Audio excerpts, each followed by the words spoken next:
listeners, right? Yeah. What interferes with listening is the noise going on inside your head. A mind. We have a mind. That's good news and that's bad news. My colleague said that our minds are dangerous neighborhoods and you should never go there by yourself. The voice is there all the time, but when we try to listen to someone, we're always thinking about what we're going to say next, or what that person is trying to say. Thinking interferes with listening. It says just listen and don't think and don't judge. Good, don't judge. Don't judge. 不要去批评，不要去想象，就是听好了。I practice meditation every morning, and I notice in the morning if I'm outside meditating that I can hear the birds, feel the air on my face, and then, because I have a mind, I start thinking. You start thinking. Start thinking, because that's what minds do. Yeah. 所以我们的人就是很喜欢想东想西。And when I am thinking, I can no longer hear the birds. We can't do both. So what should we do? We just stop thinking in some moments. 我们是不是应该有一些时候什么都不想？ We can't stop thinking. If we are fortunate, we can notice that our mind is being very loud. The first part of what he said was my truth. To experience is to live. I am an older man, and as a quadriplegic, I've lived a very, very long time. Much longer than I was expecting. I don't know how much time I have left. In the time I have left, I want to fully experience my life. Like in Taiwan, right? Yes, I want to experience the joy and the fear and the intimacy and the fatigue and everything. Warmth and cold and being in this room right now. Daniel, in your book, In the Rules of Parenting Adult Children, you mentioned you respect the right as they are, the children. And what are the suggestions to parents? How can we tell if our love for children is out of protection and anxiety? How are we going to love our children maybe without anxiety and overprotection? Impossible. Small children, managers.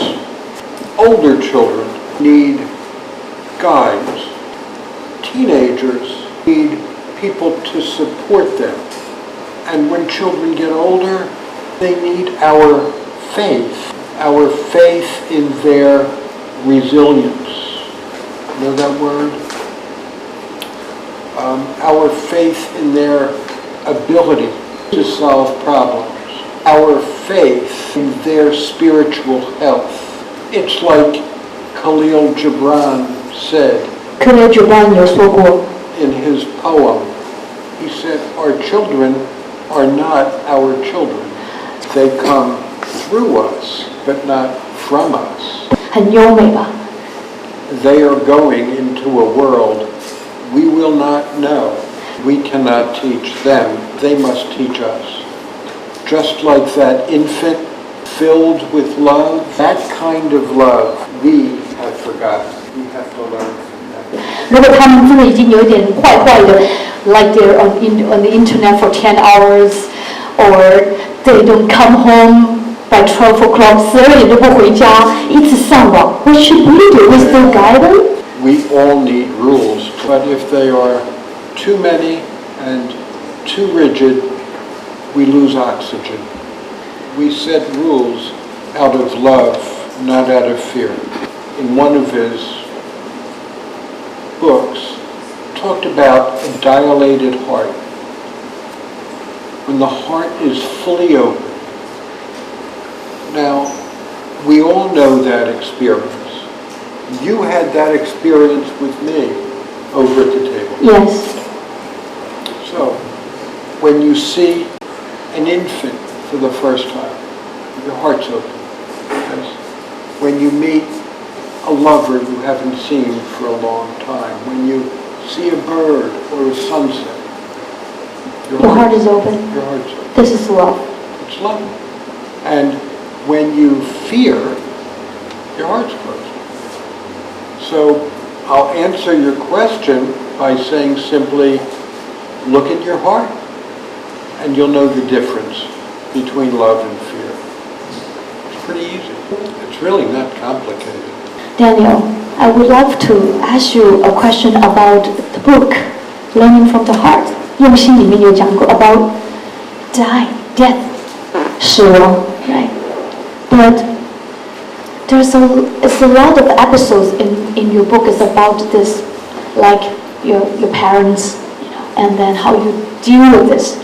Can you tell why we can treat death easily? 我们怎么样可以对死亡这件事情可以轻松一点，或是不要那么的焦虑？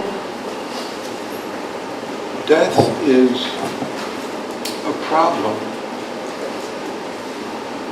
because we love so much.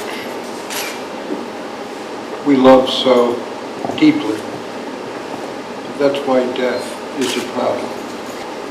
Death is a problem because many of us live our lives in fear of death.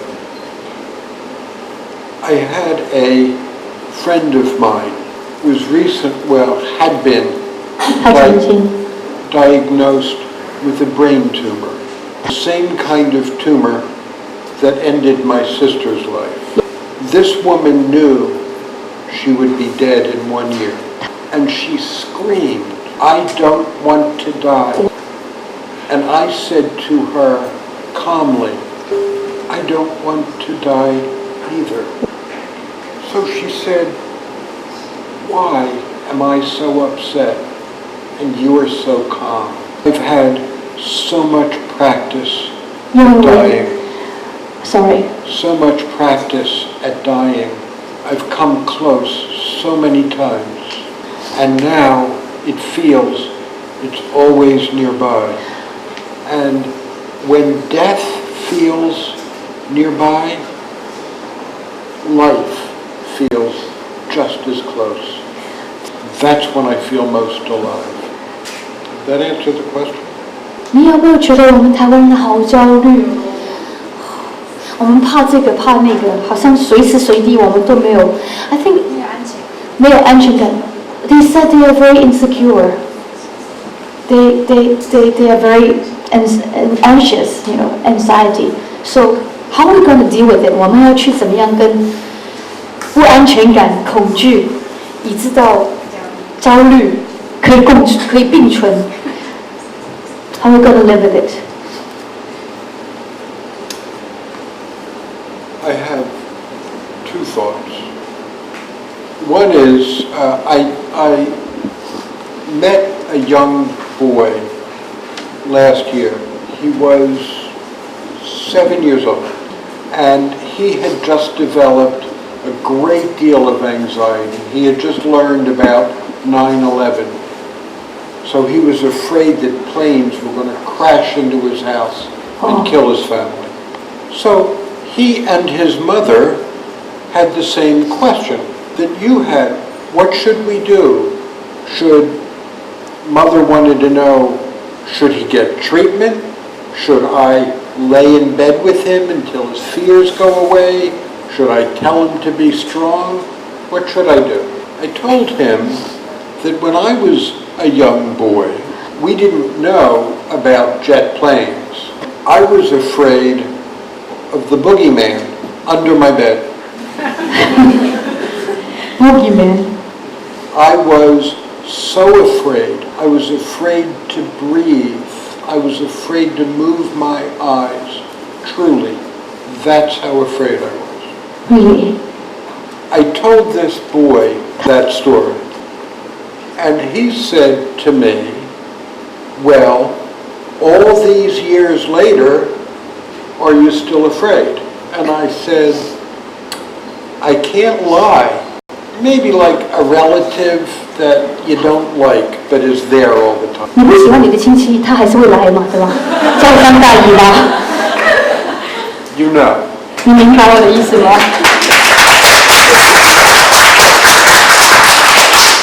Good answer. So fear will never go, but you have to live with it. It's like I said. Like an unfriendly relative. When these emotions come up, it's like waiting for the bus on a rainy day. Mm-hmm. The bus is going to come, you just don't know when. Yeah. 现在我们知道有很多的人，其实他们都活得很不快乐。也许他们遇到困难的时候，也许他们就用家人出气，或是跟家人一起离开这个世界，或是结束自己的生命。那我想 Daniel 曾经也说过，他自己在 Great Depression 这个很大的忧郁里面。那我们可不可以告诉他们，从这本书里面我们可以学习到什么 ？Daniel, you hear me, right?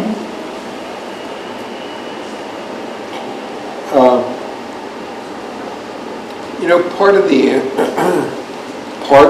answer to this question is the previous question, the healing power, listening. Many years ago, I was in California visiting a friend called redwood trees. And these trees are as big as buildings, biggest trees you could imagine. And she said to me, Dan, these trees, for being so big, have very shallow roots. So I said, so how do they stand? She said, these trees tend to grow together in clusters and their roots interlock. That's how they get their strength. You mean they lock together? Yes. Huh? Yes. Same with us. Our roots interlock. And that's how we get our strength. It's not just from ourselves, right? No.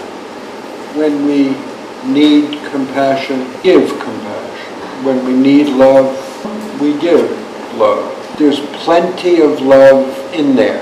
Remember the infant. Do you have a lot of love inside you, 大家？你们的心里面有很多的爱吗？我们给 Daniel 一点掌声。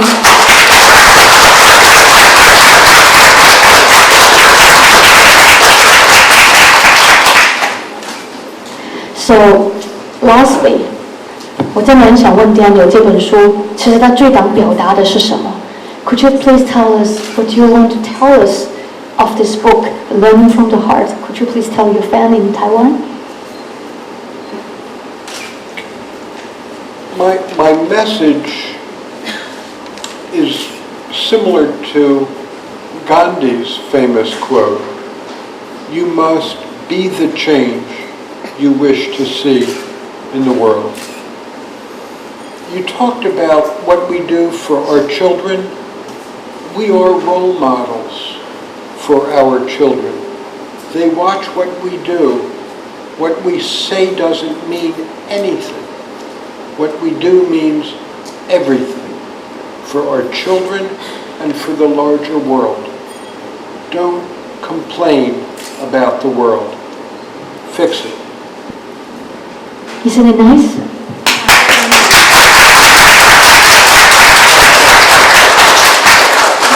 So, sometimes parents are very bad models. Very bad role models. 大人其实很多时候都是非常差的模范。So what should we learn from? 那我们大人怎么帮自己呢 ？What is going to help us first, Daniel? You know what we need to role model for our children? We role model hard work, and we role model self-sacrifice. But do our children in this culture, in my culture, do they have role models for joy, for serenity, for well-being? That's what we have to be role models for. We cannot postpone that.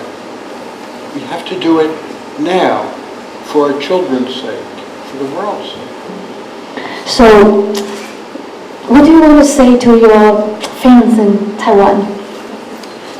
Shashay.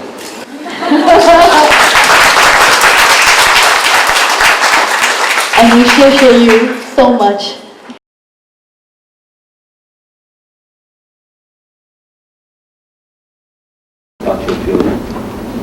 Mr. President, I have received many honors in my life, but I have never been honored in the way I am right now, this moment, to speak with you and for this wonderful group. So I thank you for that. 30 years ago, I was minding my own business, and in one moment, my life changed. Everyone in this room could say the same thing.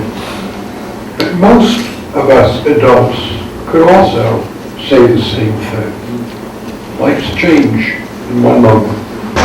Mr. President, the great writer Victor Hugo once said that in darkness the pupil dilates as though searching for light, and in adversity the heart dilates as though searching for God. All of us in this room have had the experience of our hearts dilated.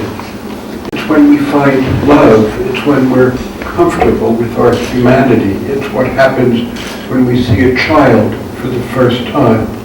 Our hearts were dilated when we went around the room today. When our hearts are dilated, we can heal the world, all of us. And it is love that allows us to dilate our hearts.